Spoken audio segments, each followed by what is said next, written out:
So, it reminds me, I'll tell you who I am in a moment, but I can't help but think about my grandson, who's 8 years old, riding in the car to New York with me every 20 minutes going, "Are we there yet? Have we gotten there yet? Are we there yet?" And unfortunately, I'm here to give you the bad news that we're not, even though we're a lot closer than we've been. So my name's Deb Katz. I'm the executive director of the Citizens Awareness Network, CAN as we call it. I live in Western Massachusetts. I live in the town of Rowe, which is the host to Yankee Atomic's high-level waste dump, 4 miles from there, and I live 16 miles from Vermont Yankee, another basically high-level waste dump. And so I live between 2 reactors, both downed, and 2 high-level waste dumps. CAN has been instrumental in the closure of 4 reactors in New England.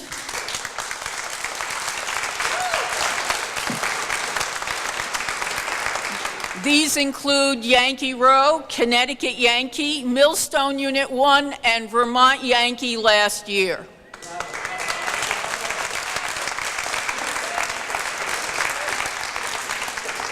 And once we shuttered Vermont and we've been working on decommissioning issues since, in fact, Yankee Row, and sued the NRC over the illegal decommissioning of Row and won a lawsuit against them. We have been dogging the industry on decommissioning and operation. So I'm here to talk about why we're not done, which is really a drag. Because it would be much nicer if we were done and Entergy was just going to say, okay, we really screwed up. We bought a bad nuke, a lot of bad nukes, in fact, and we gambled and we lost. C'est la vie. We should have bet on gas, but we didn't. And here we are, and now we're stuck. See, the reality is that Entergy bought a bunch of nukes thinking there was going to be a renaissance, and this renaissance has evaporated.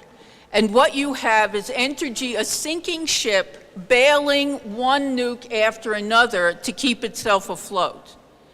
And Vermont Yankee was that way, Pilgrim is now that way, and in fact Fitzpatrick in New York will in all likelihood either be subsidized by the state of New York at the end of this month or in fact have the plug pulled on it.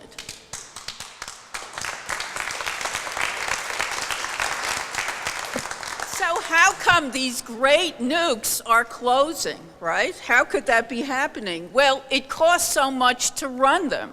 Even run them badly, it costs a lot of money, let alone to run them well. They're old and aging, everything needs to get replaced. And in fact, what's happened is solar has really come down in price spectacularly. There is natural gas, and the reality is that these nukes can't compete. That is where we are at this point. And this is very striking because what you then have are Entergy trying to lift itself out from going under. And Pilgrim is the latest. So are we there yet? I keep sort of thinking, have we arrived? And I keep having to say, no, we haven't. And why haven't we? Because didn't they announce they're going to close? Didn't they do that? Aren't we relieved? And in one sense, I wish I could breathe a sigh of relief, but the reality is they're talking about operating this reactor till 2019. How long is that from now? Too long, but 3.5 years, that's a long time. Now, why is that a long time? Vermont Yankee announced it was going to close. It continued to operate for about 1.5 years. And Vermont Yankee, it must be acknowledged, was a dog of a reactor. But compared to Pilgrim, it was like a great citizen in America doing a great job. So what do we have? We have a systemically mismanaged nuke. It has been systemically mismanaged. It has always been systemically mismanaged. And you have a situation in which Pilgrim is expected to lose $120 million in the next 3 years. That's $120 million while it operates, if it can keep operating, 24/7. and it's going to lose that much money. And when I say 24/7, it's because they've had so many breakdowns and so many times they've had to shutter that they can't even do what the rest of the industry is doing, which is going at between 80 and 90%. So here the NRC has put it on the watch list, right? But what they're saying is, well, Entergy, because it has these contracts with basically what's called the independent system operator. I know it hardly makes sense, but that's the organization that controls the grid. And Entergy committed to providing power to the grid till 2019. That's why we're in this diabolically complicated situation, which is the NRC is even saying it's a dog of a reactor and it should shut down. But at the same time, it's going to let it continue to squeak by, because what will happen if Entergy closes right now? What will happen? Someone tell me. Well, that's true, but what will happen to Entergy? Because that's what's really important right now. They'll lose money, a lot of money, because they said they would have all of this power to contribute, and they don't. So that's why the NRC is allowing them to keep operating, not because they're safe, but because they're in trouble.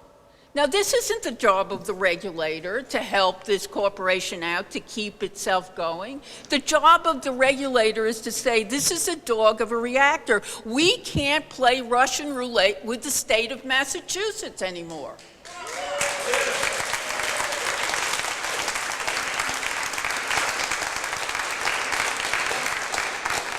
It is intolerable that this corporation is going to be allowed to continue to operate because it shouldn't lose more money.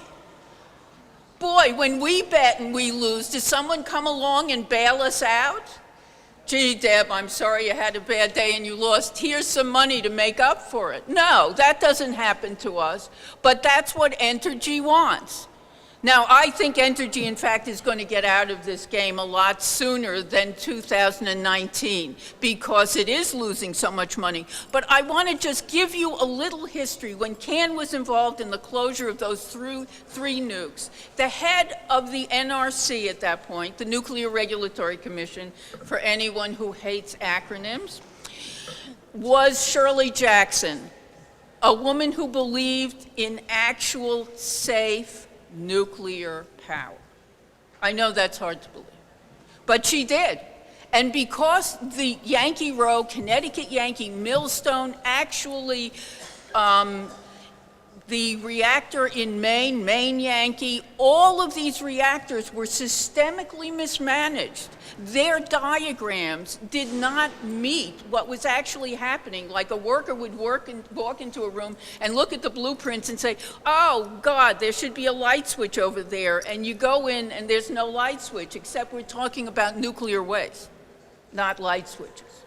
And Shirley Jackson closed all of those reactors.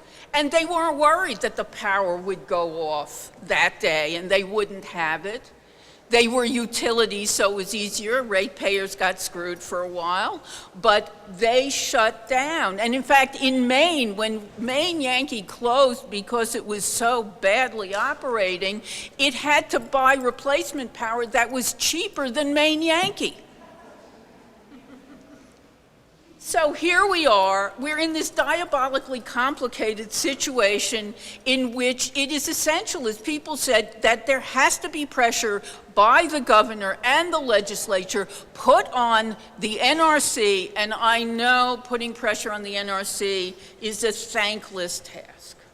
I understand that very well. There is no satisfaction to be gained from the Nuclear Regulatory Commission. They are in the business of keeping nuclear reactors going at this point. This is a boys' club, and that was their decision. But the state has to negotiate with Entergy, and it has to pressure the NRC to make the choice to shut it down. There are things that can take place at this point that are really important to understand. Vermont, in a year and a half, negotiated a precedent-setting deal that brought financial incentives to the community, to the state, to the county, as well as to businesses, so they weren't just left high and dry. There was also a commitment that that date of closure was a date of closure, which is actually a concern I have, that Entergy will not try to reinvent itself before 2019, that is the date. Also, that in fact, since they're in this honeymoon period, we could call it, it's more like a nightmare, that they begin dealing with the movement of the high-level waste out of the fuel pool into dry storage. This is a moment to do it, because this is a time when there are resident on-site inspectors, there's a skilled workforce, and there's an emergency planning zone in place. None of this will exist after decommissioning starts. It will all evaporate. So I urge you to contact the governor, your legislators, all of us, to ensure that Entergy's sinking ship does not sink Massachusetts. And then we can all breathe a sigh of relief. Thank you.